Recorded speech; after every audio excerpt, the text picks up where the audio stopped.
Hi, I'm Sid Dobrin.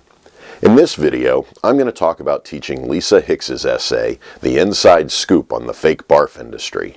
I'll be talking about teaching her essay in the context of first-year writing and writing to inform, and I'll be addressing the essay specifically from a rhetorical situational approach. Okay, I admit it, there's a chance that you weren't expecting to find an essay about the fake barf industry in a first-year writing textbook, particularly not in a chapter that focuses on writing to inform. After all, we tend to associate writing to inform with rather serious circulation of rather serious information, often in the rather serious context of academic writing. To that. Students need to see that writing to inform doesn't constrain what they can write about. It guides their rhetorical choices in achieving their purpose in writing, no matter what they write about, even if they're writing about something as classically silly as fake barf. And let's face it, despite the back of a comic book ethos of fake barf, Lisa Hicks's expose is pretty deeply informative. In fact, I'm willing to bet that after reading this essay, you know more about the fake barf industry than you ever did before. And like they say, knowledge is power, people. You've been informed. Now, I use this essay to teach students specifically about the rhetorical aspects of writing to inform, and Hicks's essay provides a lot to talk about. For instance, unlike more academic informative essays, Hicks's essay relies a good deal on dialogue and on primary research she conducted through interviewing key figures within the situation.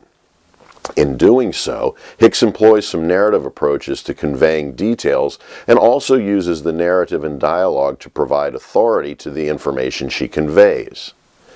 I like to talk with students about this, about why Hicks might have chosen to write the essay this way rather than, say, by tracking down all of the patents and trademark documents that the industry has produced over the years as a way of providing information about the industry.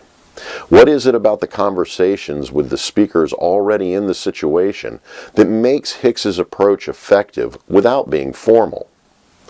I also try to talk with students about the role the images play in this essay.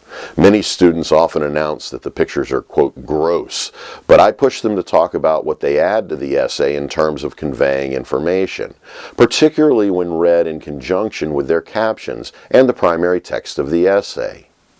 I also find this a great essay for talking about method in writing to inform.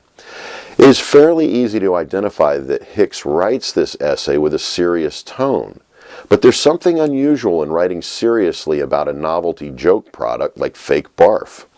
Students have pointed out that Hicks's seriousness might be read as tongue-in-cheek, as a parody of reporting and informing, but that even if Hicks's intent is to be sarcastic or mocking, the method is effective in conveying the informative aspects of the essay. So, those are some of the main approaches I take when teaching The Inside Scoop on the Fake Barf Industry.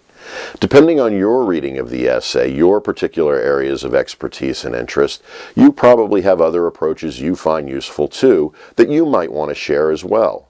So how do you teach this essay? Post a response to this video, either in the comments section or as a video response, and share your thoughts on teaching this essay as well. Thanks for watching.